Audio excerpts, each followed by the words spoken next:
And we're live. Hello! Hello! La la la. Hi, all. Welcome. It is Wednesday night, Generational Change. I'm Jen. I'm Peter, and I think this may actually be the first time we're doing the show live where both of us are not in the studio. I think. It's happened. It's happened. Oh yeah, I guess it has. I can't remember when exactly. It's but happened. It's been quite an eventful day of a lot of news going on in the political world, as we know. But we cannot neglect what happens at the local level, which seems to be the biggest issue that we face all the time, and realizing that we have a pretty monumental task here in the state of Florida, to say the least. But if you really want to get things done for the betterment of people, working people especially, you kind of just have to take matters into your own hands now, don't you? Well, I mean, that is one of the benefits, is that we do have the ballot initiative process in Florida. A lot of states have it, a lot of states don't. So it's one of the things where we're more fortunate, because it's where our little red cabal of hostage takers in Tallahassee they don't have the tentacles to control everybody all the time. So a ballot initiative is actually a way to get something done here. Yes, and considering that, in my humble opinion, that the inflection point that really derailed, I mean, there were many reasons why Governor DeSantis's presidential run has not necessarily been a flop, but it's been exceptionally lackluster compared to what I think a lot of people were anticipating it would be like. And as I have pointed out, I really do think his decision to sign the 6-week abortion ban was really what derailed it. And I think there were many things that followed that would indicate as such.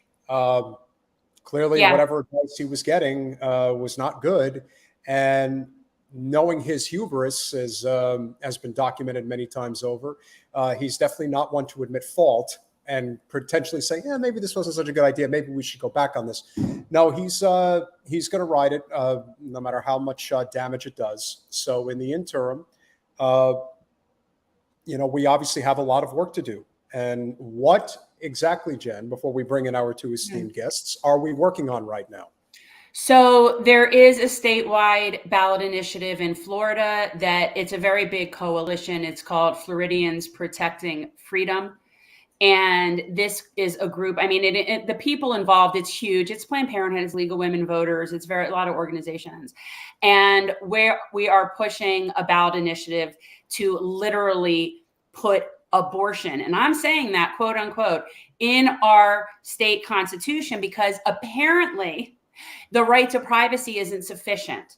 So even though we have the right to privacy in Florida, that's still not sufficient. So for the cheap seats, we need to actually specifically say abortion. So that's what this amendment will do. And it's important. And we have until December 31st to get close to 1 million petitions signed. Well, without further ado, we do have an exceptional panel this evening of two ladies in particular who are fighting as good a fight as you could possibly fight up in Tallahassee, which is not easy to do. And for the first time, we are very pleased to welcome a fellow attorney, Jim, Gantt Legacy Law in Miami.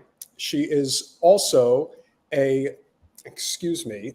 don't want to mess this up. I don't want to mess up the call number, because very often I can make that mistake of the State House. But she is, I don't want to mistake what law she is practicing, but she is an attorney and an educator and represents Miami-Dade in the State House. Ashley Gantt, welcome to Generational Change for the first time and hopefully not the last time. Thank you so much. And it's a pleasure to be here. I'm excited to have this conversation. I'll get into how I actually came to be in the State House once we get started. But this initiative, this topic is very important to me. So it's a pleasure to be here. Thank you. And it's so nice to meet you. And I'm surprised I haven't crossed paths with you before. We don't often venture into the 305, but when our district included portions of the 305, we did have to go down. Now I'll never have to go to the 305, but I'm just kidding. Thank you so much for coming on and talking about this. This is very important. No problem. Thank you for having me. And of course, our lovely representative from the Orlando area who cannot say good enough things about. She has definitely been a champion of workers' rights, first and foremost, but of course, is always fighting the good fight on behalf of everybody, including women and their right to choose, among other things.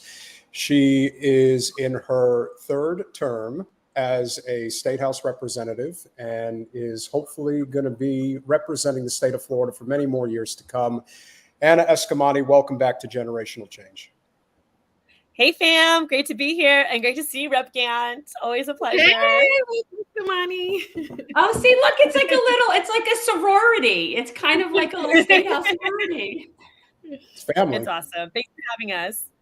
Absolutely. Obviously, you know, you guys, anybody who is to the left that works in Tallahassee, when we talk about feeling like Sisyphus, you guys are like constantly on defense.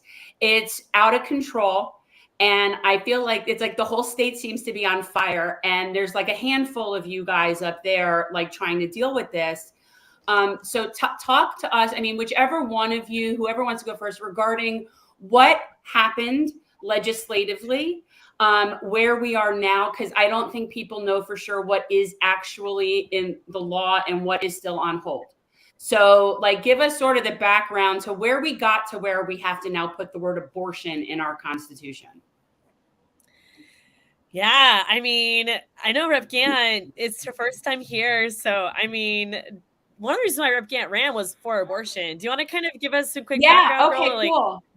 Sure. Yeah, I was going to I mean, give her to Rep Eskamani. Anti-abortion Democrat. Right. I'll set the stage, but I want Rep Gantt to get a chance to like tell us more about her story because it's pretty cool. So thanks, Rep Eskamani. So I have always been engaged, you know, a voter, watching the news in moderation, but definitely reading articles and everything. But I wasn't really plugged in until I saw my former opponent make the 15-week abortion ban bipartisan. And I was like, hold on, let me make sure that my address is not being represented by someone else. And I Googled it and I was like, oh my gosh, he's my rep. And so I was infuriated. Okay. And I was like, okay, am I just going to be mad on social media or am I going to do something? And I'm a doer. Okay. I'm always into something and I love service. So I was like, all right, let's do this. Without any research or anything, I often joke, but there's a lot of truth in jest. And I say, if I would have researched what this took, I probably wouldn't be here, but I'm glad I didn't research because I do need to be here.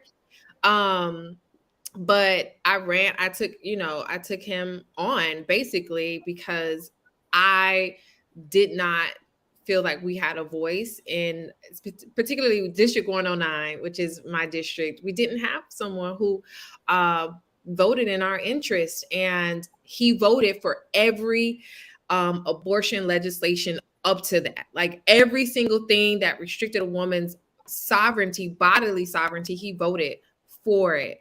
And so that means he voted against me being able to control my body. And 6 months before the election, I was like, let's do this. And, you know, I put it all out on the court, so to speak, and I was victorious. And so now we come into my first legislative session, which was bananas, to say the least. And I keep telling people that the news cannot even report on how much damage was really done. Okay. Right. It was a constant battle every single day. Reading bills, like I felt like I read more during this legislative session than I did in law school because I read my bills, I analyzed them, I marked them up, asked questions, and you know, it was very important for me to be an advocate, even up there in Tallahassee as a freshman, even if I was the only no in my committee. The 6-week abortion ban bill did come before my Health and Human Services Committee. So I saw it in committee and I saw it on the floor. And I often say patriarchy has no gender, right? So the two bill sponsors are two women. And one of the bill sponsors is the wife of a Supreme Court justice who has a 15-week abortion ban litigation in front of him, Justice Kennedy. And I'm like, how is that not a conflict of interest? How is that not a conflict of interest? Exactly. And I keep saying that because it is absurd to me.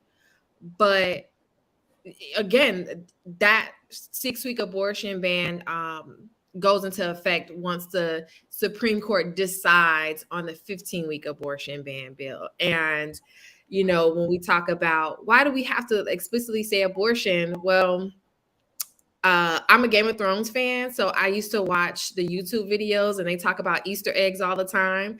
And when you hear certain rhetoric and conversation and talking points on the floor in committee, or Republicans use certain verbiage, you kind of get Easter eggs into like what their talking points will be on a specific issue that they haven't rolled out yet. And so when it comes to the right of privacy, we got an Easter egg from one of the Republican reps that said, well, that's really regarding businesses and what businesses can do. And so, you know, I'm just eagerly waiting for the Supreme Court, because I don't expect any type of fidelity to the right of privacy as we know it, which bodily sovereignty and medical decisions would fall under. So I'm just waiting for them to, you know, drop that hammer and the 6-week abortion ban to become effective, because that's the language that's in the bill. And I'll pass it over to Rep. Eskamani to expound on that. For sure. Well, I mean, I'm just so honored to serve with you, Rep. Gantt, and thanks for that awesome background. And to take us back in time a little bit, because I think the context is important too. I mean, as you mentioned, Jen, the right to privacy was actually added to Florida state constitution by the voters back in I believe it was 1980, is when Florida voters codified that right into our state constitution. And then about 9 years later, the Supreme Court of Florida had an abortion litigation in front of it, more focused on issues around parental consent. And they basically came to the conclusion that right to privacy applied to abortion access, because when the Florida voters approved it, it was following the decision of Roe, which was in 1973. And so the mentality was, when Florida voters accepted the right to privacy and approved it by past 60% threshold, they did so with an understanding that privacy equaled abortion. So they were comfortable supporting abortion, knowing that comfortable supporting privacy, knowing that abortion was a part of that. Fast forward, right, to where we are today, and a totally new state Supreme Court. For those who don't know, our governor appoints our Supreme Court justices. So we have a completely new Supreme Court, much like at the federal level, that is hyper conservative. And they are going to be hearing oral arguments in September on the 15-week abortion ban, which is what passed the previous legislative session. And as Representative Gantt already noted, 30 days following that decision, assuming it overrides the right to privacy as applied to abortion, then the 6-week abortion ban will go into effect, which will be devastating. I mean, I cannot be direct enough about this. Before I ran for office, as most folks know, I worked at Planned Parenthood. And before I worked at Planned Parenthood, I was a Planned Parenthood volunteer and patient. And we all know that 6 weeks is a point where people do not even realize they're pregnant yet. And most recently, I actually caught up with one of my retired abortion providers who actually still provides abortion. Even though she's retired, she works at some of our local clinics here, and she is able to prescribe medication abortion, which is typically available to folks up to 10 or 11 weeks of gestation if they choose that path to end their pregnancy.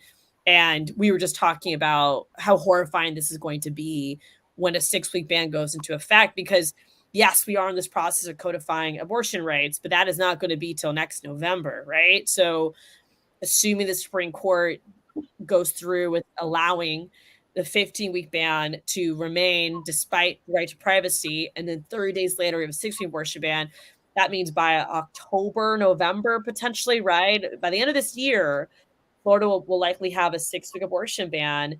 And while we fight politically and work to get this on the ballot, which we're going to talk about more, we also need to support our abortion funds.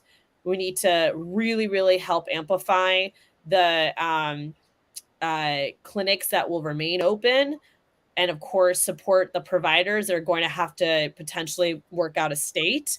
You're going to see clinics close. I mean, it's going to be absolutely devastating when it comes to just the providers and access points in Florida, because at 6 weeks, a doctor, even though the very narrow exception for rape and incest was added back, it's only up to 15 weeks. And again, it might exist as an exception on paper, but when you don't have any doctors who provide abortion in Florida, the exception does not exist in real life. And so I'm very concerned that, as we fight for this on the campaign trail, in the sense of having voters come out and getting enough petitions and so forth, in the interim, there's going to be very real life consequences for the people of Florida that we need to be ready to respond to in real time. Yeah, I would encourage everybody, and I always do this when we talk about this issue, find a way to give locally. For me in Broward, it's Broward Women's Emergency Fund. They are the people that are making sure that because even before having this be a legal issue, there's always been an affordability issue that people have had that women have had to jump. So organizations like BWEF and that are really on the ground, to me, are like, if you have something like that locally, I think this is a good time to donate. All right, that was my plug for BWEF. We're speaking with Eskamani of District 47 and Ashley Gantt of District 109. The thing about this issue that has always perplexed me, and I don't even have an opinion about the issue, because as far as I'm concerned, this is a women's health issue. Men really need to stay the hell out of it. But the amazing thing about this issue more than anything else is that statistical data has shown repeatedly, nationwide polls in the reddest states and in the bluest states, it doesn't matter. When it comes to abortion, when women are polled, it's about 3 out of 4 women believe in bodily autonomy. It is about a 50-50 split with men believing whether or not women have bodily autonomy. I still don't understand this, and I know not every GOP House representative is as scummy as Randy Fine, but I'm willing to bet that there are quite a few of them that have varying degrees of opinion about this issue, whether it is an outright, I don't think women have the right to do anything, to, I kind of agree with you on this issue, but I'm in the GOP and I have to do what I have to do. So how do you guys see this in terms of why men feel the need to really interject themselves so thoroughly into this issue? Patriarchy. Like that's what it comes down to, right? Well, yeah. And the absurdity of it all. I actually proposed an amendment that instituted an automatic child support order, and it failed, but it's coming back. Instituted an automatic child support order if a woman wanted or went to get abortion care and was told that she was past the 15, or well, when the 6 week comes into effect, the 6 week marker, to go ahead and let's go ahead and start collecting some funds, okay? Because that, I think it's absurd to me that it's a 50-50 split, but I think when men start getting hit in the pocket immediately because a woman that has to carry this child and is forced to deliver a child, she's hit automatically, immediately, financially, emotionally, in all areas of her life. And if it takes men having to get their pockets involved for them to really understand that the government has no place in telling or stripping away bodily autonomy, then we'll see that 50%. I will see a flip where it's more than 50% to advocate for women having bodily autonomy. But it comes down to patriarchy, them thinking that, well, we're not capable of making rational decisions for our own bodies. And it's about control. It is always about control, because there's no humanity, there's no empathy, there's no understanding in these policies, and there's really no logic. So it's about control and saying, and I have some other theories about, the browning of the country and how that's impacting this, staunch effort to ban abortions, because it doesn't make any sense. It's not rational or logical. And so that's my take. I'll let Rep. Eskamani take that question as well. Well, there definitely there are some common themes there that I want to pull out a little bit. So replacement theory is definitely, one of the points that Rep. Gantt is making, that there is this conspiracy theory, right? That the population of this country is becoming much more diverse, and white families are having less children, and so we have to stop that trend. Like, there is this, very racially motivated and racist belief system that has been perpetuated by members of the right, perpetuated by Fox News, right? And so there, you can't deny that there is that motif, right, in some of these spaces. I echo the point about control. I think it's very much about control. I also think it depends on how we talk about abortion, right? So first of all, Jen, I appreciate you just saying the A word, because, we do struggle even when some Democrats are so afraid to say abortion. So it's important to break the stigma and to talk about it as adults, right? And not be shy about that. 1 in 4 American women wait. had abortion. I'm just sorry, but I want to be very clear. I will use the word abortion very fluidly. However, I will not use anything wherein it's pro or anti-abortion. That's ludicrous. There's nobody that's pro-abortion. That's a dumb thing to say.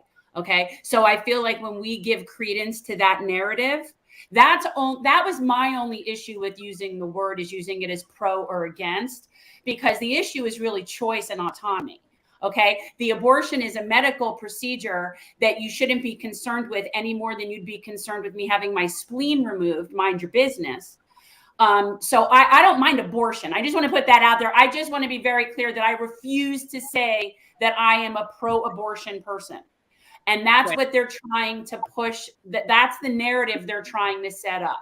So we have to be careful while using the word abortion that we make it clear that that's not like we're pro that. That's what I'm saying. That's my message. Yeah. Yeah, no, understood. And to finish my thought there, the most effective way to talk about abortion is really frame it as that personal medical decision between a person, their family, their doctor, and their faith. To your point, that is the strongest frame for us to talk about abortion. Now, in the context of this question of how can we have more male allies in this, right? More cis male allies in this. So not every person feels like abortion is relatable to them, right? I mean, when you think about it from a very literal sense, folks who are most impacted by this are reproductive age. It's people who have the capacity to become pregnant, and people who are sexually active. So when you consider those 3 categories, right, that really narrows down like the population, people who are directly impacted. So to your point, Jen, we have to make this an issue that's much more broader than that, which is why we talk about privacy. We talk about freedom. We talk about self-determination.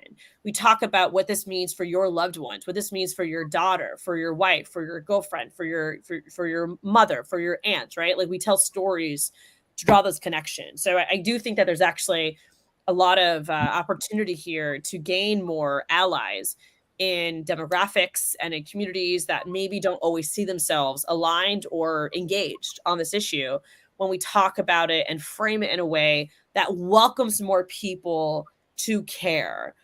And so how we talk about it does matter.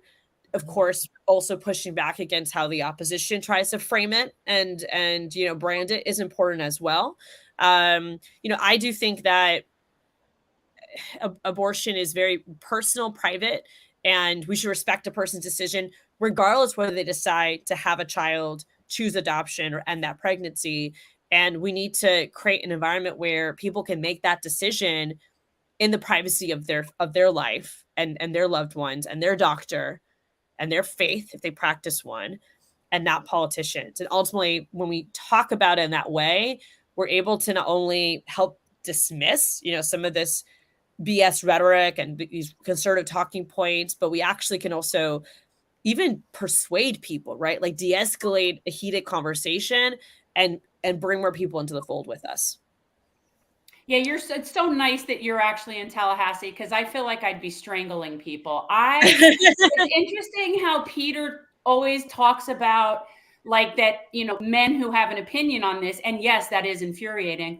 But I actually find women that are on that side of this even more infuriating. And Are you trying to, Jen? Are you trying to say something about Erin Grohl, Jen? You can just come out and that woman. Okay, so it pushes me to this evil point where I'm sitting here and wishing ectopic pregnancies on these people's daughters, and I don't want to be doing that. But it's like when women do things against other women, it's to me a different level. I can't even expect, like, I expect men to be obtuse. I expect men to have no concept of what they're talking about regarding anything involving women's health. And the patriarchy is what it is, right? So I get that almost like, okay. But women, oh my God. I feel like these are women that I want to take back to elementary school and kick their ass. These are like up there with like the Marjorie Taylor Greens, where I say there are some women that have just never properly been put in their ass kick place as a child. And somebody needs to put these people in their place. And yeah, Erin Grohl is on the top of my shit list. Okay, well, I'll tone it down just a tad bit. Sorry. So I think, well, listen, as I said, this is an issue. If God exists, I thank God every day that I was born a man, because it is so much easier to be a guy in this life than it is to be a woman. And if anybody says otherwise, I give you Exhibit A. Just have one period once. F up for the rest of your life. Our governor was, in my humble opinion, was actually tracking for the White House. I actually thought he was going to be the next president, but he decided to step in it in the worst way possible. And I hope, against all hope, that his decision, it goes two ways. Number one, he decides to pass the 6-week abortion ban, and then almost universally, and I'm sure you guys noticed this, almost the entire Florida delegation endorsed Trump almost immediately after that, because they got internal polling that said this was a bridge too far and this is going to eat you alive, especially on the national stage. In Florida, there's a lot of stuff you can get away with on the national stage. You can't do that. And so now it looks like maybe we have a shot at this. How do you guys see it in terms of numbers right now? And do you agree that this can be the ultimate lesson for the rest of the nation, that the governor, who looked like he definitely had some serious presidential credentials lining up for himself, completely threw it away by passing this 6-week abortion ban? Yeah, I mean, let's paint the scene, right? I mean, you have a very extreme piece of policy that, as you noted, majority of Americans and Floridians oppose, passed by a Republican supermajority with about 7 Republicans voting no. So it had bipartisan opposition. And the governor he receives this bill at around 10 o'clock at night, signs it at 11 p.m. at a closed door private ceremony with hand-picked attendees. Mm-hmm. And that alone tells us that he signed this in an effort to appeal to his conservative base, but he's also attempting to hide it from the public. Now, it's very hard to hide a 6-week abortion ban, especially when it goes into effect, because you're going to see the chaos that it creates with people having appointments canceled, people having to travel out of state to access an abortion, people pausing pregnancies for fear of being unable to safely deliver in Florida, and so forth. And I do think that it's not just about DeSantis; it's also about members of the legislature who went along with this and voted yes, and will face consequences at the ballot box. And I've actually spoken to Republican colleagues, off the record, who have told me this is a really bad vote. These are some really stupid bills, and it's going to hurt us. And with a ballot initiative is the first time in a long time we've ever had a proactive measure in Florida on abortion access, which is very exciting because usually we're playing defense, right? Even in 2012, even 2012 with the Vote No on 6 campaign, that was another defensive. We won that initiative, but it was another defensive tactic and campaign. So I think the fact that we can highlight people's voting record will be important, including the governor, but then also reroute that energy towards a ballot box in such a very explicit, direct way is going to be powerful and transformational in helping people be able to access care again, but of course, holding people accountable for their track record. So I definitely agree. And, DeSantis is also just a really weird dude. And I feel like that's becoming nationally, clear. So he's not doing himself any favors, but yeah, I mean, he's winning a national race, with that record. It definitely sets him up for failure. I wanted to ask you something, Representative Gantt, and this, we were talking a little bit before about when we have to appeal to different demographics, okay, regarding the issue of abortion. And something that I came across and still continue to come across from a lot of people that I've met from campaigning and just canvassing in general is there is definitely not the same level of enthusiasm for pro-choice in the Black community that there is in, let's say, just your middle America white community. And there is something to that. There is something there. And I've made some good friends along the way. And I do have a general understanding of it. But yet we still have to get this message out to people. And I think that it is somewhat challenging. I was wondering what your experience has been in South Florida, because for me, that's the community where we were canvassing. I can't speak as to all communities, regardless. But yeah, there was, and I remember there was a race where Representative Omfroy, and we had talked with her about this because this had come up. I forget who was running against her. Who was it? Was it Omari? No, Who it ran was Jasmine Rogers. Oh, okay. Oh, yeah. About the choice issue, and the neighborhood wasn't with it. They just weren't with it. So I just was wondering what your experience has been with that and what we need to do. Well, when you talk about South Florida, we have a diverse Black community, right? So it's comprised of the diaspora. So you have the Caribbean, you have Africans, you have Black Americans. And so when you talk about a consensus, you have to think about, well, what demographic of the Black community are you specifically talking about in that particular area? But if we want to generalize it as a whole, we have to go back in history, right? We have to go back to gynecological studies. Like the practice of gynecology started with experimenting on enslaved Black women and the notion that Black women don't experience pain the same as white women, and they didn't get any type of anesthesia when these procedures were being performed. And so we have this body of work of medicine that was derived or created from barbarity against the bodies of Black women who were not, Black people at that time, and especially Black women, were not in control of our bodily sovereignty. So you have that distrust with the medical community or the medical field within the Black community that goes back to enslavement. And if we want to be accurate with our vocabulary, human trafficking and kidnapping. And it was a barbaric system. And so over the years, you see in the medical profession, it has continued, it has evolved. That feeling, the experiences of racism has evolved, because right now, today in 2023, with our medical advances, Black women are 3 to 4 times more likely to die in childbirth or childbirth complications still.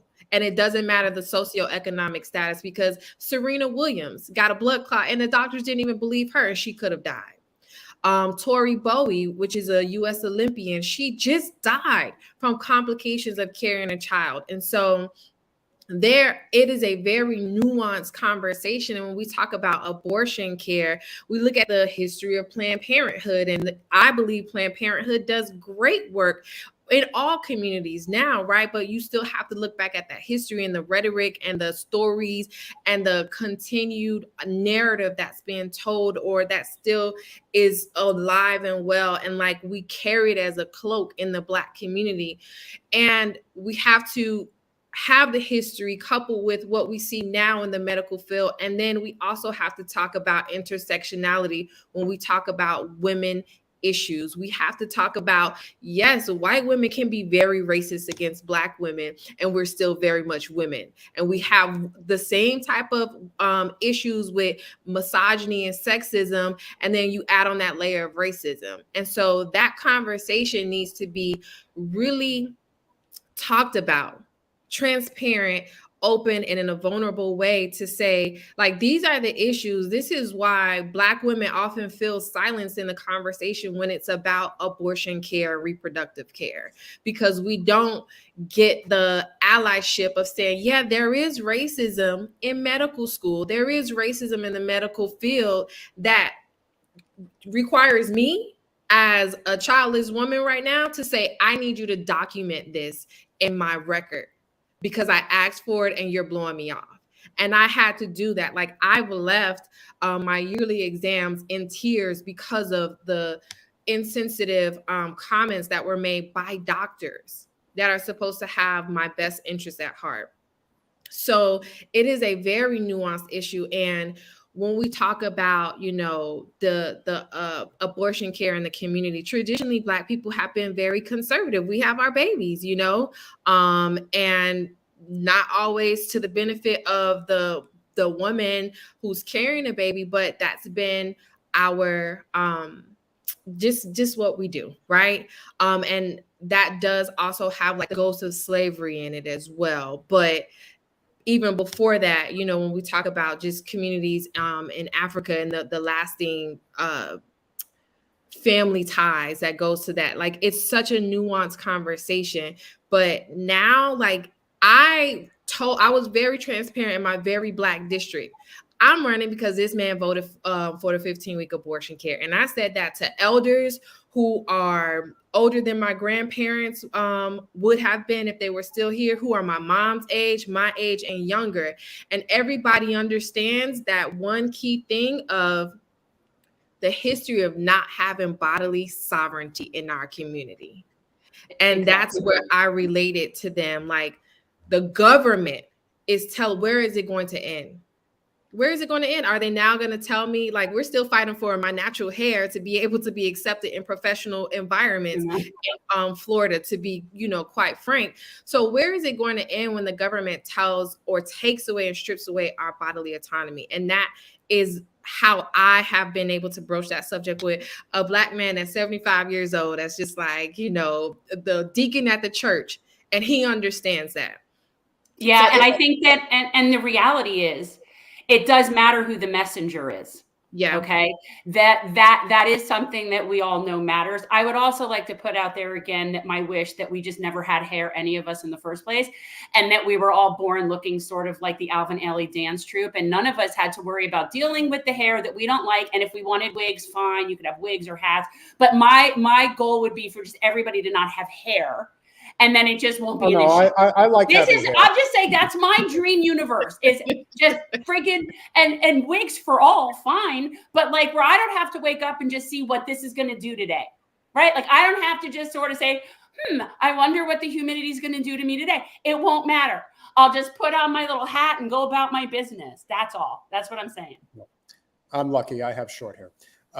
This is an issue that's not going to end, regardless of whether or not we're fortunate enough to get I guess it's like close to 1 million signatures that are needed by New Year's Eve.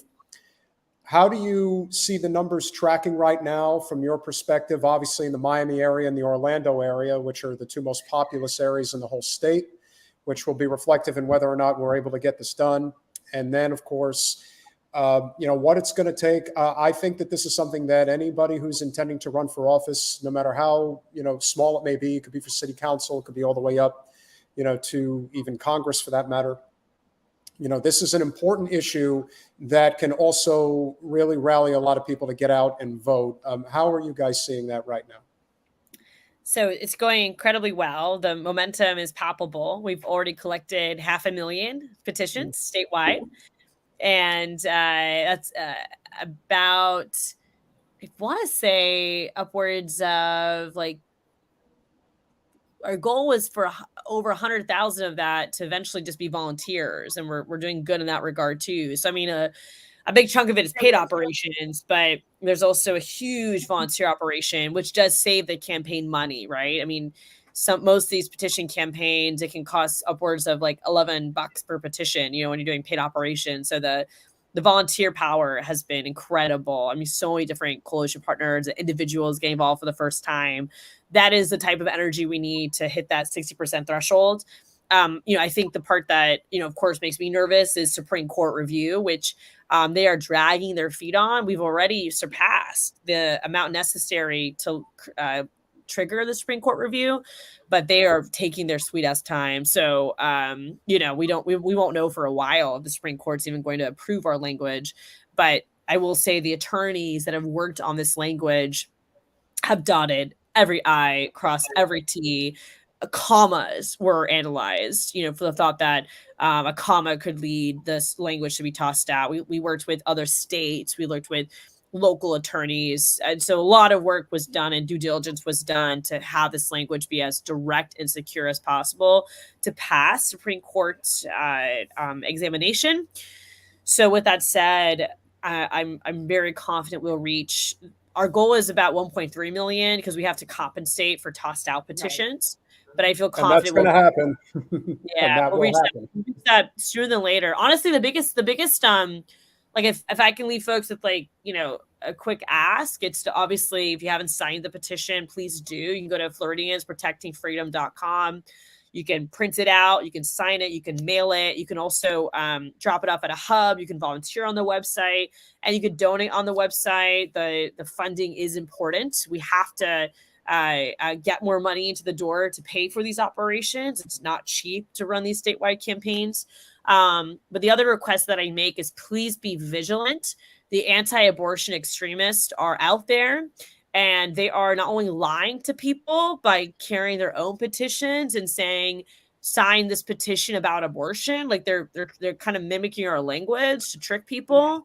But they're also stalking our people. Their website literally has a form where you can tell them where anti-abortion people should go to harass our canvassers and our volunteers and to stand next to them, holding signs and confusing voters. And with that said, a lot of folks have been spamming that form, right, with fake locations, which is great. But that's the type of opposition we're dealing with. It's not even like strategic opposition. It's almost like real life trolls, So we are having to deal with that type of presence and that type of safety concern. So just really encourage folks to be vigilant. When someone asks you to sign a petition, see who the sponsor is. The sponsor of this one will be Floridians Protecting Freedom. So before you sign it, just double check to make sure that is who the sponsor is and the language that you're signing is one that you align with versus someone lying to you about their intentions. Yeah, and for anybody in South Florida, Generational Change is one of our hubs for the petition in Broward County. So we have a box on the wall you can drop off. It is locked and bolted to my concrete wall because I don't trust people. But there is also the bin that has the blanks. So pretty much 24/7, our hub has what you need going on. If there's anything else that you guys would recommend or would like to share in terms of, how we ultimately get this done, I know anybody who, as I mentioned, is intending to run for office should definitely try to piggyback off of the momentum that comes from this. But, we talk all the time about how our civil liberties are just eroding day by day. And this is just another example. It's a slippery slope. If they get this, they're going to come for everything else that they could get their hands on. Because the ultimate goal is to have a serfs class. That's what they want. We want a ruling class with a serfs class. And, the reason why, the culture war issues are at a fever pitch right now is because anything to divide and conquer, anything that will put the working class at odds with one another is what this is all about. Anna, you do a phenomenal job of addressing this constantly. And it's only going to get worse because people are getting desperate. And I try to explain to people constantly, if you're wondering why the likes of, the Donald Trumps of the world rise to the surface and trying to just understand why that happens, it's because the system's broken. And when the system breaks, carnival barkers appear and they're very charismatic in a lot of ways. And, even though they're selling a hill of BS. We all know that. They want to be sold something. And right now people are scared, and I get it. And, the most that we can all do is, collectively speaking, is try to work together and try to put as many of these differences aside. One thing that we discovered, as I always like to point out, is our mayor, Jen and I both live in the town of Plantation. And what ended up happening, we ended up canvassing for Mayor Sornel, who's now the mayor. And what we noticed, even though he's definitely a Democrat, is that it's a nonpartisan race. We went out there and we were canvassing and connecting with the most vote blue no matter who type or the most red MAGA type.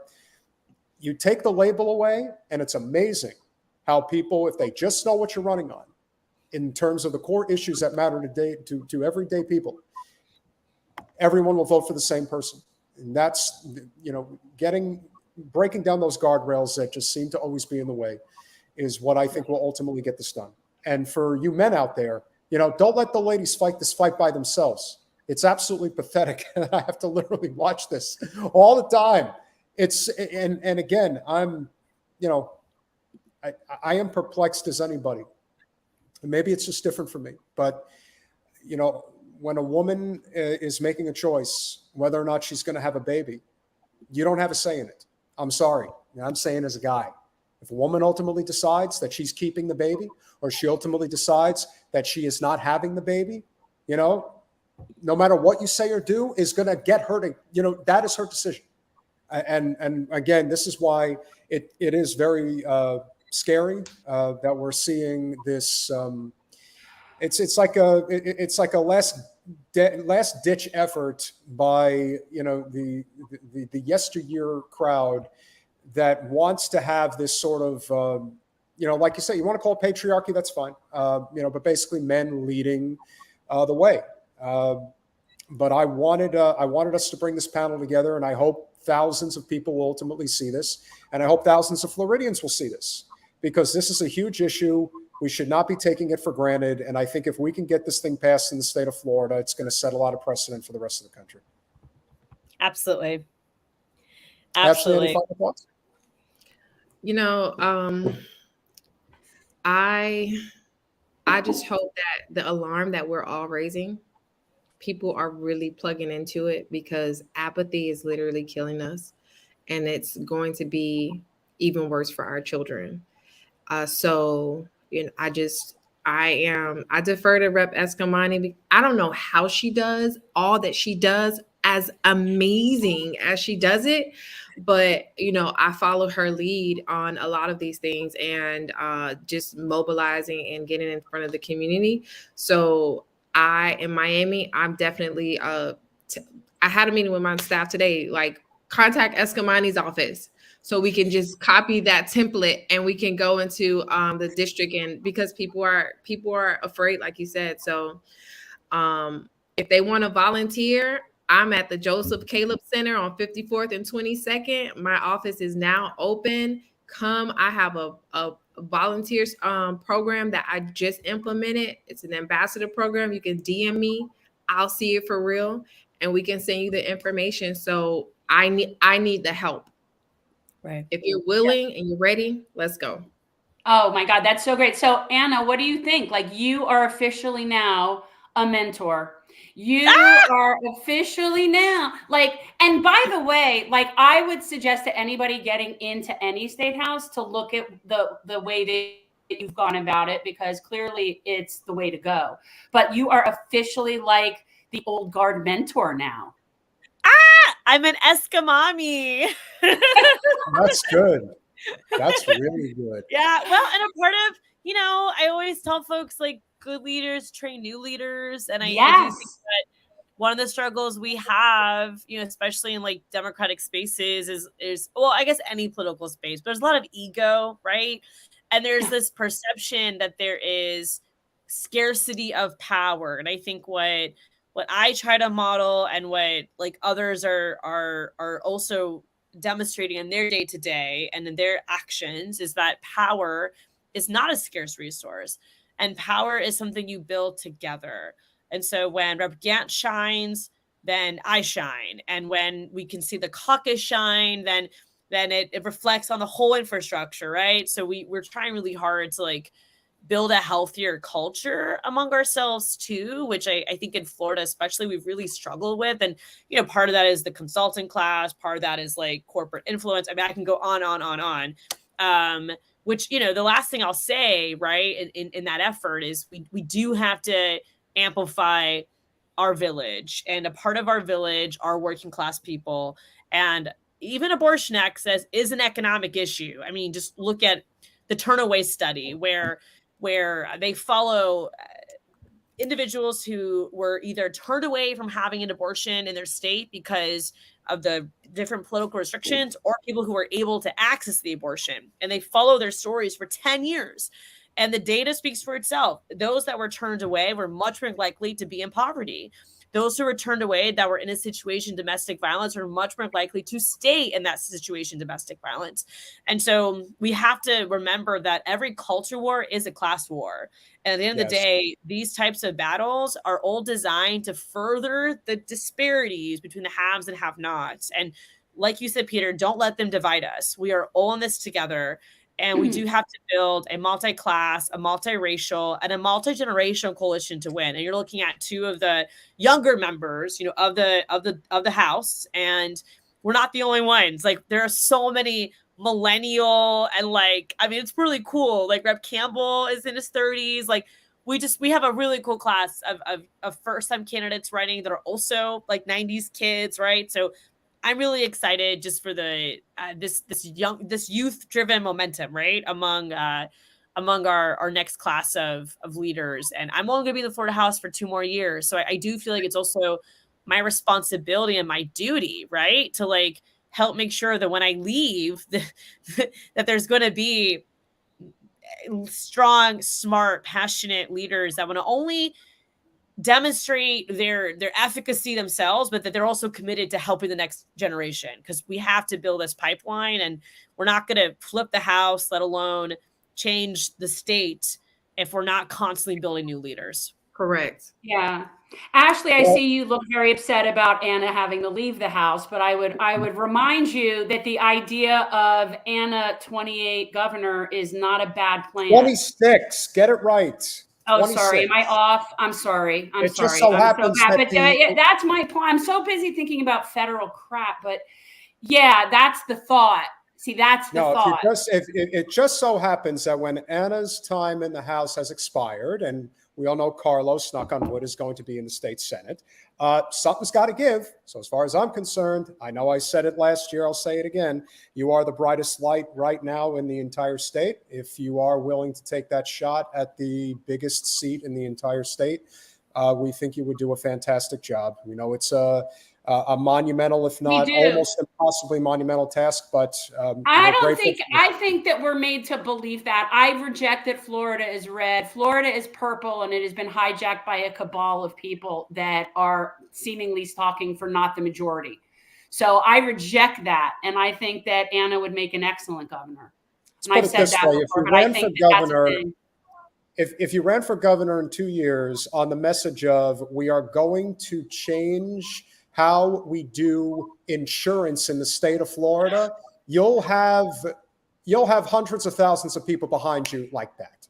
And so that's just one of many issues. And I'm in commercial real estate in this state. So as far as I'm concerned, that alone, because it's like the issue no one wants to touch right now, right. It will be, regardless of what you choose to do. I mean, that is going to be a significant issue that we're going to, obviously, from an economic standpoint, going to mightily have to deal with at some point. And when it and starts, now, actually, you're going to be stuck there for however many years. You're going to be stuck there now, 8 years. Stop saying stuff. I'm ready. Like, I have all of these ideas. I have a lot of ideas, and I have become very proficient in gaslighting because that's what they do. Oh, so, yeah. I'm ready. And again, I agree with you. It's purple. Florida is purple. They gerrymandered the heck out of the maps, but it's more of us who want a quality of life that is healthy, prosperous, and safe than it is on the opposite side. Apathy is what is killing Florida right now. One Yeah. last thing before you ladies go that I did not want to forget to bring up. I never met DeSantis in person. I've met Trump, and he is a legit like 6'3", 6'4". DeSantis is about 5'8". So to me, I'm sorry, but these shorter guys, you got to watch out for them when they get power. There's really something about that. They get power, and it's like they've got to the Joe Pesci comes out in them. Like they've got to prove, how tough they are. And when I found that out, especially with him walking with those white boots on, that video that will never go away. That really, again, I don't want to get into the whole like Freudian psychological game here, but that definitely said a lot to me. I didn't realize he was that short. So unfortunately, that's par for the course. Although he's a very small man. Let us just say he is a very small man. But never forget, and every once in a while he comes out of the woodwork. Just let us know that. In case you think that Ron DeSantis is the worst governor in the state of Florida, Rick Scott is always there to let you know how much of a scum he really is as well. Always letting you know, hey, don't let the socialists come to Florida. Only he knows a thing or two about that. And I'll always say the biggest Medicare fraudster this country's ever seen. If there is anything that you two want to plug before you go, if there's anything you're working on, obviously, next session coming up, anything like that whatsoever, by all means, last word. Well, I just launched the volunteer. Yeah. Oh, go ahead, Anna. No, you're good, babe. You're good. So I just launched the volunteer program. It's called an ambassador program for my district, and it's to create and build community and create a succession plan. So you can come by my office. You can email me hd109@myfloridahouse.gov to get the information, and let's get into our communities. Let's start knocking on these doors and erasing the disease of apathy so we can get our state back. Beautiful. And you can join us at honorforflorida.com/volunteer. We do a weekly volunteer newsletter every Sunday where we outline all the fun ways to get involved with us, whether it's door knocking, phone banking, community cleanups. We actually are hosting a virtual event on property insurance in a few weeks. We just did one on homelessness in Central Florida on Monday. And so we're going to tackle ways to approach property insurance and what are those policy solutions that we need to push for going into the next legislative session. And we will be back in Tallahassee mid-September. So for those that want to get more involved in state government, please keep in touch with us and know that we're literally be back in Tallahassee this fall with session to begin in January. So we need you now more than ever. Thank you, ladies, so much. Thank you, ladies, so much. And Ashley, it's so nice to meet you. And I'm so pleased that you're like, I'm not going to say local because you're not the 954, but you know what I'm saying. And I do appreciate having somebody in our back door that is just making such a good effort. I really appreciate it. Just thank you. It's nice to meet you all too. And it's always great to see the Anna Eskamani. Ladies, thank you so much. Keep fighting the great fight, and we'll be right there with you along the way. Thanks, you. Have a great night. Bye-bye. And yes, they are lovely. And they did a great job. You know what? How did we not know? But you can imagine how difficult that fight is on a daily basis, knowing full well. And I was pretty confident that I would have my statement verified that, yeah, there are plenty of members of the GOP that are up there that basically just sign off on whatever he wants and, are willing to go right off the cliff. Even if they're like, I don't really agree with this, but, I'm in the GOP. I got to vote my line. And that's what they do. They always vote their line. And that's why when everybody's thinking, they see the fighting right now with Trump and DeSantis and Ramaswamy and Tim Scott and anyone who's in there right now, do not misunderstand. When it all comes together, whoever the nominee is, almost assuredly it'll still be Donald Trump, no matter how much they try to stop him from being the nominee. He's going to run the country from prison. Oh, it wouldn't shock me. They will unite. And so Anna could not have crystallized it better. The culture war is a distraction from the economic war. It always has been. It always will be. And if you allow yourselves to get stuck in that rut, you'll see issues like women's reproductive rights or abortion, which apparently is a terrible. It's a no-no word according to Anna. that's apparently some people don't want to hear. Well, it used to be there's definitely a stigma with the word. And so I understand what they're trying to do with that. The truth is it's a medical procedure. And it should just be what it is. Like, the fact that we have to dance around it is ridiculous. My only concern is what I had said before. I reject the notion of somebody putting me into some pro-abortion camp. I am not for abortions any more than I'm for a splenectomy. I'm not for as far as I'm procedures. concerned, and this is one of the arguments that the Christian right always gives, is that you should always have the option. You should always speak to a priest. You should always take the opportunity as a last resort. You know what? To be honest, I'm fine with that. I'm totally fine. You want to give somebody every opportunity to not get an abortion, but ultimately they have the say in getting the abortion. I have no problem with that. Just stay the hell away from them. Well, it depends on what we're talking about, because the problem is that up until now, we've still been seeing tons of legislation across the country for years and years prior to Roe being overturned, wherein it's just chipping away at stuff, making women laws like women who are pregnant have to watch sonogram, have to see their fetus before they can get an abortion. Things like they have to watch certain videos that are generally put together by Christian right organizations and before they can have an abortion. Things like waiting periods, any and all of these regulations, whatever they are, and I don't care what week, I don't care. They are all chipping away at our bodily autonomy. I'm going to say That's this. the problem. I'm going to say this, and this is very illuminating, I have to say. There was a video that we posted on Instagram today. It was a mother and a child otter just floating in the water, hugging each other. There was a woman who came on there and said, if only you see how much a mother mother otter loves their baby otter. Could you imagine a human wanting to abort their baby and not being just, oh my God. Wait, someone came on our thread and said that? Yeah, I was like, what are you doing? That's like, crazy. Why do people act like this? I thought you were going to say something of we showed the mother and the baby otter in the water and then we draw the comparison. Well, actually, the best response to that is, do you eat meat? No, and if you say the best yes, response to that is that we actually have the governor of Texas that are shoving mother and baby humans back into the river together. So I was kind of wondering if that was your segue into this Greg Abbott, clusterfuck. I didn't realize that Greg Abbott had done such a thing, but actually, he was telling them to put them back in the river. Children in the river.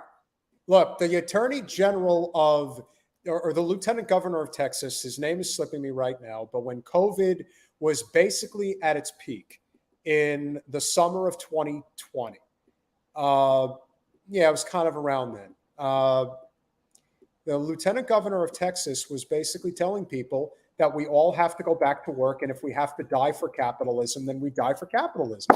That was his response. And you know what? As much as I was upset at the time, I actually was appreciative that he was so candid and direct about it. He's like, I'm not beating around the bush here. We're a capitalist nation. We're not here to give people any type of welfare when things are so absolutely desperate that they absolutely need it. It's kill or be killed, and that's it.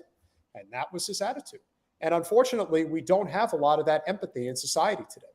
And so what we do have, thankfully, even though he is getting cut up at the knees, every opportunity that corporate media gets their shot, Dr. Cornel West is definitely causing a stir. He is clearly a threat in a way that is of great concern to the establishment. And our wonderful producer, Colin, has put together this pleases me to no end. A 2-minute both video. Cornel West and having a producer both please me to no end. You're going to absolutely get an idea of exactly what corporate media is attempting to do, including a sandbag job by none other than Anderson Cooper. I can't with this. CNN. So, Colin, if you are there, if you have the video ready to punch up. And again, this is just... Dr. West takes everything in stride. I give him the utmost respect and credit for putting up with what he puts up with. I just don't understand. But they're scared. There is no question that they are scared. They should be. Good. And as a result, and because they're scared, it's only going to get worse, as I often like to say. Right now, the way I see it is if you're this paranoid, this far out from the election, how do you think it's going to unfold?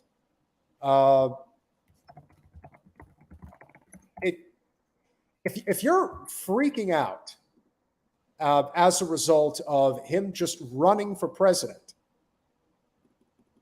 what do you think is going to happen? Let's say, what do you want to give it? We'll say 7 months from now, 8 months from now, 9 months from now, maybe at the latest. He is going to be the Green Party nominee. And there's only going to be whoever the Democratic nominee is, whoever the Republican nominee is, probably somebody in the Libertarian Party, not likely to have anywhere as big a name as Dr. West will have.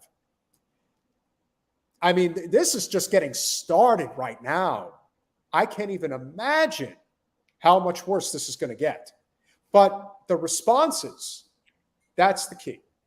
The responses to this have been, go kick rocks. That's been the response universally from everyone who's, including James Carville, who just had to lend his 2 cents. And how do you see it? How do I see it? I see it as nobody should bring James Carville out in public anymore. I thought that more than 15 years ago. I don't know why he does look like cares he's about melting. his I mean, he looks like he's turning into a skeleton. No, he is so disgusting. And by the way, I am very disappointed by Anderson Cooper. I mean, look, he definitely comes from where he comes from, and there's no hiding that. But I always sort of had a certain amount of respect for Anderson Cooper for being a journalist and doing work and actually paying dues to some respect. But that interview was atrocious. Are you going to play that?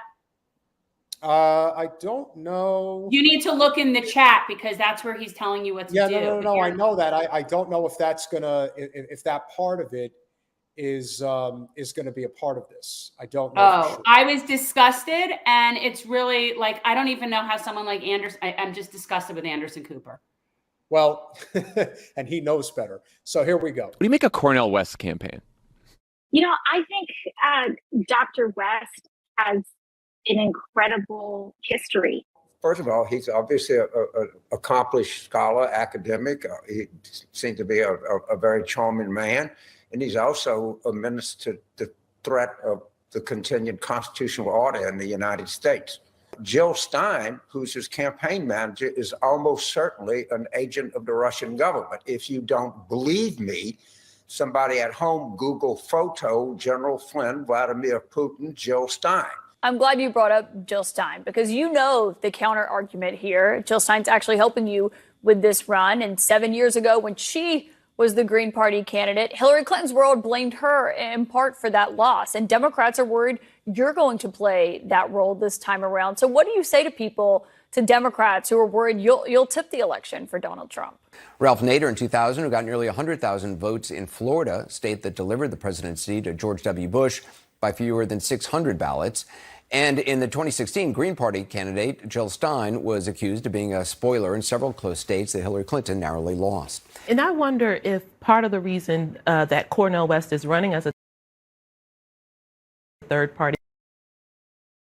candidate and does come from a wing of the party that Joe Biden has faced before in his efforts. And I wonder if part of the reason that Cornel West is running as a third party candidate and those who support him want to pull from Biden. You know the concern, certainly. I mean, you've been asked this question a million times from a lot of Democrats and Republicans against Trump that a third-party candidate like yourself could siphon votes away from President Biden. David Axelrod recently tweeted saying in 2016, the Green Party played an outside role in the tipping the election to Donald Trump.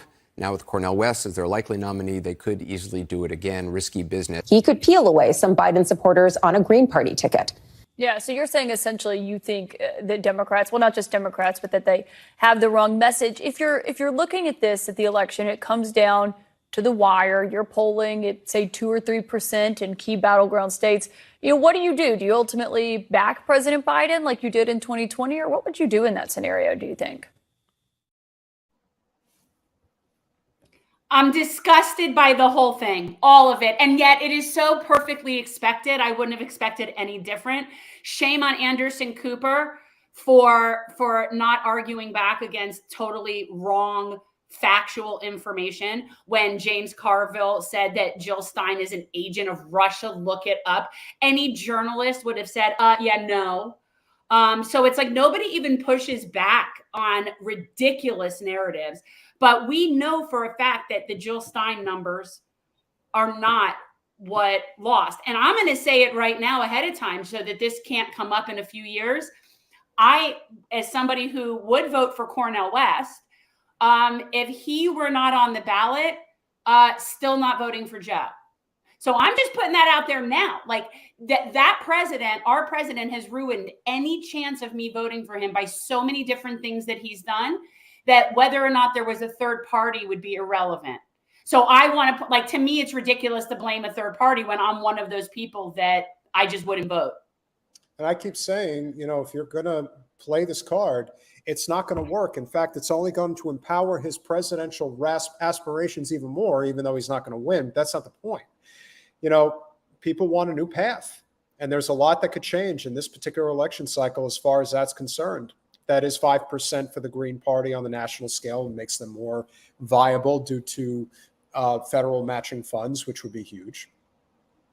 People are just tired of voting for the same old. And the fact of the matter is, Joe is the president of the United States. He has the authority. They know what the people want, but it's not what the donors want. It's that simple. Corporate special interests own our government.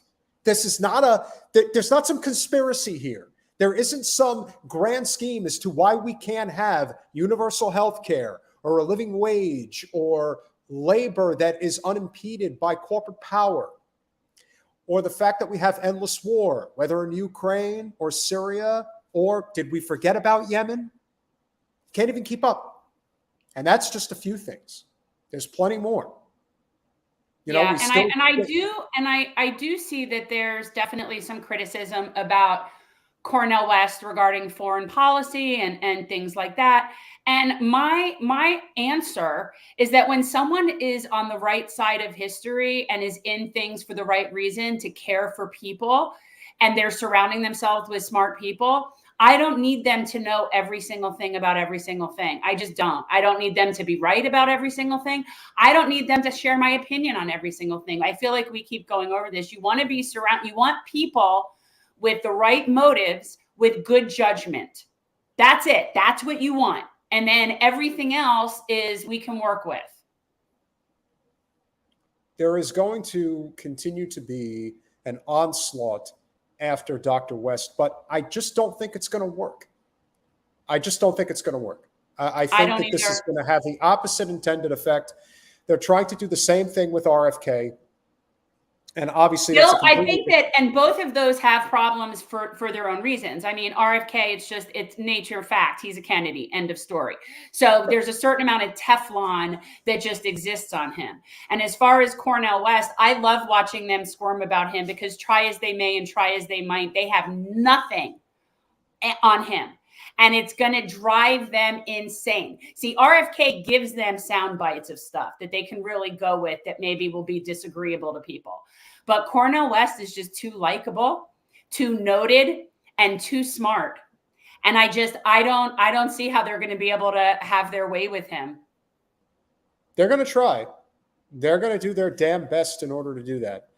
They're going to call him all sorts of ridiculous names. They're going to say he's a socialist, he's a communist, he's a Marxist, he's whatever ist, fill in the blank. And the truth is, as soon as he opens his mouth and starts speaking, people love him. And the reality is that he does bring in a very sizable amount of Black community. That's a reality that might not normally be brought into the Green Party. So that is something that is very threatening to them as opposed to someone like Jill Stein or Howie Hawkins. because I know people that have never even really heard anything about the Green Party that are very happy that Cornel West is running, and these are people in the Black community. So there is a threat to their victory that they think they're going to have, and I couldn't be more excited about that. Yeah, he's not going anywhere, and they're going to have a very hard time. But the only thing that you can say is that the fact that they are panicking this hard, this early, only speaks to just how concerned they are with him siphoning votes away, supposedly. But to me, this isn't about siphoning votes. Joe is not getting those votes. No one is entitled to votes. I am still at a loss for words as to how that's even conceivable that people talk like this. Yeah. And let me say this, like, screw people like David Axelrod and James Carville and these people. This is the disgusting consultant class aristocracy that has been running our entire party since like the 80s. And it's really, guys, the 80s called They Want Their Politics Back. Go back there. But when you have somebody like Carville sitting there like a friggin' unraveled, unhinged person saying that Cornel West is, and I quote, a menace and threat, yeah, the person who's out there talking about love for the least of these is the menace and threat to democracy. See, that please keep putting James Carville on the air saying stuff like that. Please do that, because it just completely discredits them every step of the way. That's what I think. I find they look absurd going after Cornel West. And this is the coup de grace as far as I'm concerned, because for those of you who don't know who Laurence Tribe is, he is somebody who has been the, I guess what you would call at large, a law professor at Harvard. He's been there for a long time. This is a man who had aspirations of being on the Supreme Court. He did not get nominated by Clinton or Obama. He's still stewing about that to this day, as you can see by the flag and the... I was going to say, he had me at the Ukrainian flag, so let's continue. You know, here's a guy who has had every ish-lib take that you could possibly imagine for many, many years. Today, I believe, I could be wrong, I think I want to say he's like 80. I think he's 81. Okay. So to say that he's disconnected from reality would be an understatement. But then he goes off and writes something like this: third-party candidates like RFK Jr. So let's just start right there. RFK Jr., whether you like him or not, is running as a Democrat in the Democratic primary that you still want to pretend is not actually happening. Well, that's how insane this is, that this sort of operative is actually trying to put it out there that RFK is a third-party candidate. He knows damn well that he's not. But it's like when you put that out there like that, it just lumps him in this category as a third-party candidate. Words have meaning. Continue. Then I'll come back to Cornel West, and then he says, possibly Joe Manchin. Okay, first of all, possibly Joe Manchin. You're talking about another Democrat who President Biden... but they're talking about that off the rails, no labels thing or whatever. I'm sorry, that correct, no labels. But they're talking, but they're getting their panties in a bunch about a candidacy that hasn't happened, but they're still wondering if it might happen and never asking, well, how did we get to this point where something like this could possibly happen? Even though we all know that the goal here for the No Labels Party is really to stop any third party. The goal of the No Labels Party is to take votes away from Trump. That's their goal. So let's. That's not how it's going to work, though. Actually, no, that's the thing. I think. See, Joe Manchin would pull more votes from Biden than Cornel West would.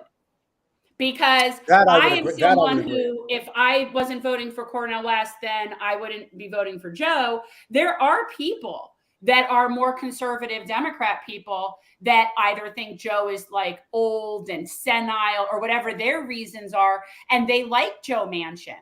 I'm just saying, like, he's more of a spoiler to Joe than Cornel West is, I think. And then, of course, you have Cornel West. Third-party candidates like RFK Jr., Cornel West, possibly Joe Manchin, are the biggest threat to our survival as a free people who govern ourselves. The absurdity of this statement. And then, of course, you got Michael Beschloss, who is, another, DC insider, NBC News presidential historian, went to Williams College, is from Chicago, all that, wrote 9 books. Entirely possible that the 2024 third-party candidate could, intentionally or not, tip this nation toward a fascist presidential autocracy. Well, whose fault is that exactly? Newsflash, Michael. Newsflash, Michael. Your neoliberal oligarchy that you've been obviously supporting is the reason we're having a fascist takeover of our country. So it's so interesting to me that they just have no awareness whatsoever. None. Like, all of a sudden, this fascist empire led by Donald Trump just rose up out of the ground from the gates of hell and just appeared, and now we're fighting them off like they're demons. And it's really I still refuse to agree that they are this naive. I'll tell you what I do think, though. I do think that the likes of Tlaib and Beschloss, they do believe that their sycophant followers are that naive. I don't know that these guys aren't that stupid. These very well might be people who truly believe, and not just for their own personal benefit, but just in general, that we would be in a better place had Hillary won. And that, to me, it's almost like a barometer when, if I'm talking to someone and that's the general gist of their opinion, is that, oh, if only Hillary had won, we have nothing to talk about beyond that, right? Like, you're not in any realm of reality with me. And I think that these people, just based on the bubble that they live in, they might actually believe that. Yeah, I think you're right. I think that they do believe this. And I think that they're having a very hard time getting around the fact that people are not listening to them anymore. They have been used to being listened to and admired and told how perfect they are and how intelligent they are. And that also comes from living in the world of academia, high society. And in their mind, they are the ones who determine how society is supposed to behave, believe, function, and so forth. And that's why they find conservatives in particular to be so abhorrent, because they don't see the world the same way that they do. They do not value higher education the way that they do. They do not value classiness the way that they do. There's something to be said for that. And, they often say that conservatives are the one who see it as a moral failing if you're not a success in the capitalist system. But I'm telling you, liberals feel the same way. They just don't say it the way conservatives say it. They really no, see they like to pretend to be touchy-feely because they do care about their feelings. All of this just really goes to upset me about Anderson Cooper, to be honest with you. Like, he's fallen so far. I'm so disgusted. Because he knows better. He definitely knows better. The fact that he spewed statistics that are knowingly false, the fact that he didn't correct James Carville, the fact that he talked to Cornel, like the fact that he said Cornel West comparing, and Jordan did a good clip on this. The fact that Anderson Cooper found it inappropriate was the word he used, that Cornel West compared our actions of war in Iraq, our act of war of aggression in Iraq, with, I guess it was a 99 invasion in Ukraine. I don't remember the name of it. I know there was like thousands of people died. That's true. I'm sure it was horrible. But the way he acted, so holier than thou and sanctimonious, like somehow the shit that we pulled going into an aggressive war with Iraq somehow isn't egregious. Like, by saying that comparison was inappropriate, yeah, it was inappropriate. I think actually what we did in Iraq was worse. And Anderson Cooper knows that. I agree. and you get your corporate talking points and they follow them. And that is it. I mean, that really is it. There is no other way around it. And like I said, I think his run is going to be impressive as long as he doesn't get, as long as he stays straight. I hope he does. I can't imagine at this point in his life that it's the only direction he goes in. You know what I mean? Yeah, no, he is the modern day MLK. He really is. We're very lucky to have him, and his voice is very much needed right now. And hopefully, can we get him? Will he come on and talk to us? We're working on it. I'll keep trying. In the meantime, we do have one more segment we do have to cover. There's not a lot you can say about the squad in terms of their chances that they're willing to take, specifically ones that will really stand up for specific issues that are very important. And of course, the issue is Israel. It is only going to get worse. But there is a member of the House who is not willing to back down on this issue, despite the fact that I believe it was the Prime Minister of Israel just spoke today. The president. President. What was his name? Well, it's Netanyahu is the prime minister. Okay, so it's the president, and his name I'm drawing a blank right now, but it's not Netanyahu. It's I forget. I'm like I just Isaac Herzog. There you go. So Rashida Tlaib, who is the gutsiest member of the squad, period. Please come on our show, Representative Tlaib. I'd really love to talk to you. Decided she was not going to let this pass, especially after the way her colleague Pramila Jayapal was attacked for saying that Israel is an apartheid state. No, she called it a racist state, which it also is that as well. Okay, continue. A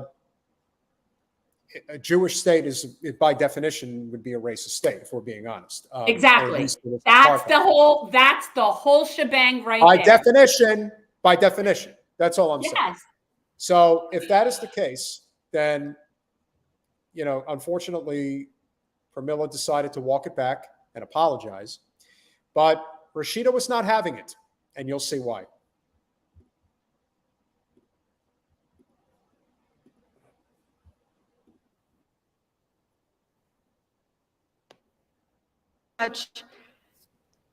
I am the only Palestinian American serving in Congress, and I have family members all throughout the West Bank and what many people call the illegally occupied territories. But we're here again, reaffirming Congress' support for apartheid, policing the words of women of color who dare to speak up about truths, about oppression, is just not what we should be doing here in Congress. And let's just get this record straight here. This is not something that's made up. The United Nations, Human Rights Watch, Amnesty International, Israel's own largest human rights organization, B'Tselem, all agree that Israel is an apartheid state. To assert otherwise, Mr. Speaker, in the face of this just body of evidence is an attempt to deny the reality and to normalize violence of apartheid. This week, we're going to hear consistently that people touting about this is bipartisan support here. Well, don't forget, this body, this Congress supported the South African apartheid regime, and it was bipartisan as well.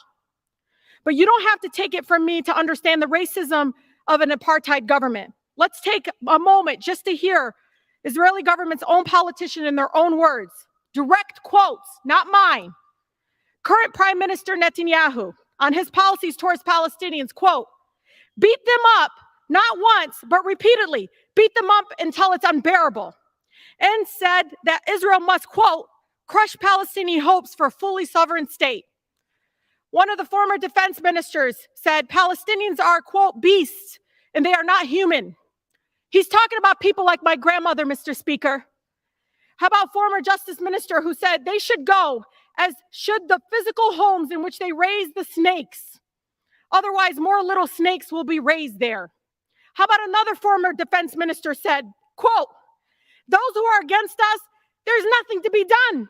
We need to pick and axe them and cut off their heads. Another quote, there is no such thing as Palestinian people. Joel's time has expired. At its core. Mr. Speaker, Israel's own president, who's The coming gentlelady's before time has Congress. expired. Does the gentleman for New York reserve or yield? I give the gentlelady 30 seconds. Israel's own president, Herzog, who's going to come before Congress tomorrow, has long advocated against interracial marriages. Did you all know that? Do you care? He said on the news segment, look it up. When he came to America, he said, quote, encountered something that I call an actual plague. I saw my friends' children married and coupled with non-Jewish partners. Israel is an apartheid state. The government is deeply problematic in the way that they are proceeding in the structure of oppression. This year, Mr. Speaker, just like I speak up against injustices here in America, this is about speaking up The gentlelady's against time has expired. violence. Does the gentleman for New York Congress must yield stop or reserve? funding apartheid. Sable, I'm just going to say, if she recanted that statement, to be honest, I don't care. She said it. No, it bothers me that they do, but here's the reality, Sable. Do you notice what's missing from this picture? Do you notice what's missing when you see the lists of representatives that are standing up for Palestinians? Do you notice what's missing? Because I do. And it's extremely glaring to me. There is nary a Jew among them. And I honestly, for the life of me, it is just, there are so many Jewish representatives in Congress that are just sitting in there towing the line and keeping their mouths shut. And I find it infuriating. That's why people like Tlaib and Pramila Jayapal and whoever else gets labeled as anti-Semitic and thrown under the bus for speaking up, or Representative McCollum, or whoever is trying to do things to help Palestinian people, because not one Jew in Congress will stand by them. This is the problem. This is the problem. This would be like if we're in the 60s and it's only Black people standing up for civil rights. That's what this is right here. So you have the sole Palestinian in Congress standing there and basically pleading with her colleagues to take this seriously. And there's not a single Jew in her little peer group that could stand with her. Shameful, disgusted. Like, I can't even. And not only won't they stand with her, but now they're going to come out and call her anti-Semitic. I love it. Oh my God. And I want to jump out of my skin. And who stands at the forefront all too often to call her an anti-Semite, but our Congresswoman? Not only does she support apartheid, oh yes, because she is an avowed Zionist, which it is what it is. But the fact that she so readily throws her colleagues under the bus, especially the squad. Debbie has I would reiterate, she would have a very hard time doing it if there would be at least one Jewish member of Congress that would stand with them. Just one. There's so many in there. So it's fascinating to me that there's not one that will sign on to this legislation. We should not be supporting government that is doing illegal stuff. It's just, I'm just floored. We're supporting not only an apartheid state, but this new bill, by the way, that Representative McCollum's introducing, all it's suggesting is that our financial gifts to Israel not be used in the illegal occupation of the West Bank. They're not even suggesting not to send the money to Israel, mind you. They're simply suggesting that that money not get allocated toward an illegal occupation. And by the way, that piece of legislation doesn't have a single Jewish Congress member signed on to it either. Not one. Not a surprise. It's disgusting. And this will continue until there is somebody in Congress of the Jewish faith who's willing to stand up and say, yeah, we're just, we have to be honest about what's really going on. It's the same nonsense that goes on in Yemen. It's the same nonsense that goes on in Ukraine. It's the same nonsense that goes on in Syria. Can I just say that as a Jewish person, that all of these things that are going on, whether it's the apartheid state ethnic type cleansing that's going on when you're trying to get rid of an entire civilization, illegal occupations, thumbing your nose at the international law community. All of those things are very, very against Jewish teachings. So I would like to say as somebody, as a Jewish person, that all of those things that these Zionists are pushing are actually the antithesis of Jewish law. And I would suggest that people like our esteemed representative, again, educate herself on some of these things. It is infuriating that she does not know, because I think she does. And she just uses it because all she has is the anti-Semitism. Oh, that's all she has. She doesn't have anything else. But in theory, these people need to educate themselves. And for God's sake, somebody else in Congress, some Jew somewhere, stand up. Jesus. It's crazy. Evoke Jesus' name to finish it. Jesus. If you guys appreciate our work and would like to support us more, please go to patreon.com/generational change for as little as $5 a month. You can become a very important supporter of our channel. You get the Lulu sticker. The $10 a month patron gets our last Mansion Parliamentarian bumper sticker, the last one. Of course, we have to come up with a new idea for a $10 patron. And for those who donate $25 or more, you will be so fortunate enough to get yourself the Generational Change jersey. Now, you don't necessarily have to become a $25 a month patron. Of course, we would be extremely appreciative if you did. But if you so choose, you can also just go over to Cash App and put in $Gen Change. And that contribution will be very much appreciated. And for those who do contribute $25, you can get yourself one of our wonderful Gen Change jerseys. Speaking of Israel, this issue is not going away, and it's only going to get worse. So much worse. It's going to get worse for me. It's just going to get worse for me. So why miss an opportunity to miss an opportunity? On Monday, we will be having back for the first time in almost 2 years, none other than Norman Finkelstein. If there is anybody that can come on and speak about this issue, it is him. So he will be here. It'll be very He is one of my most favorite self-loathing Jews to be in company with. Like, when I've been called a self-loathing Jew, like, I think of people like him, and it warms my heart that I'm in good company. Well, not only that, but I'm sure you both have very strong opinions about the likes of the Laurence tribes and, of course, the Alan Dershowitzes of the world, who basically give, as I like to say, Jews a bad name. And so to that Donald James, don't stress it. Don't stress it. Just share it. Just share it, man. It's the best way to help us. Just share the love. 100%. Keep hitting that like button. Keep making sure that you share this stream. We are doing everything we can to improve our numbers. Of course, as Jen texted me just a little while ago, when we're going up against JD and DD or even Katie, it's very difficult to capture stream numbers on Wednesday. Wednesday is a popular night for live streams.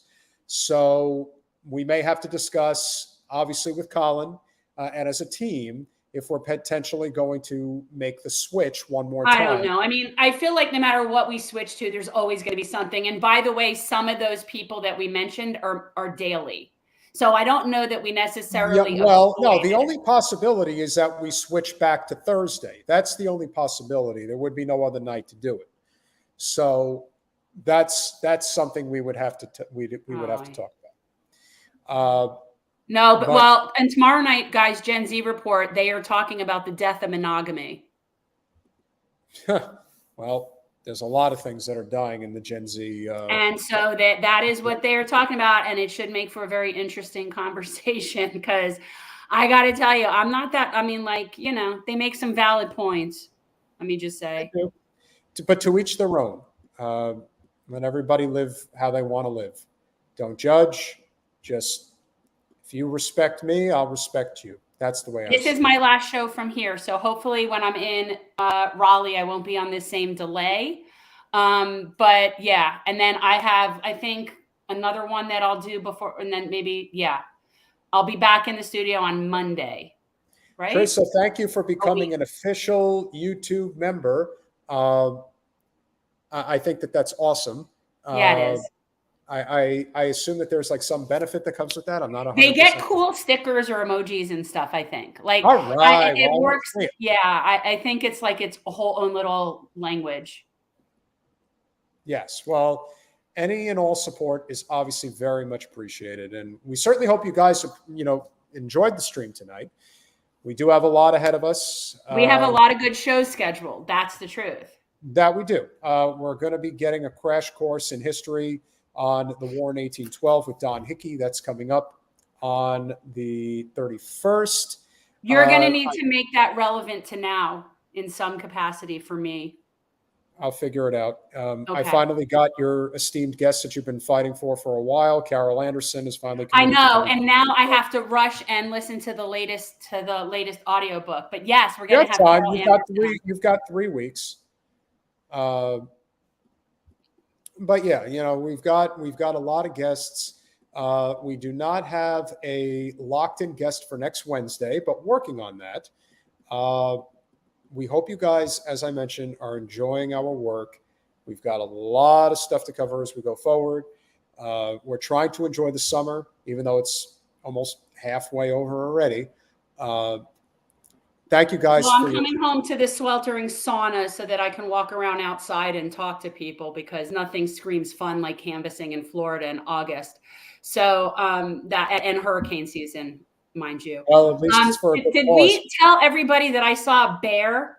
Yes. Oh, you haven't mentioned that on the stream. I saw a bear. My friend and I saw a bear, and it was just sitting on the front deck, and it just walked by. Like it had not a care in the world, just walked by the lawn. Most bears don't care. Bears don't care. And the bear's just walking, and I was so stunned. I was just saying, because we see deer now all the time. Like there's deer here every day. So like I'm used to the deer, I'm used to the bunnies, and all of a sudden this just bear walks by. It was just very surreal. Well, that's what happens when you live out in the mountains. I want to live here. I want to stay. Trace, thank you so much. It means a lot. Thank you. That's sweet. Just keep spreading the word around, and thank you guys as always for your amazing support. Enjoy the rest of your week. Keep fighting the good fight. We'll see you Monday. Bye all.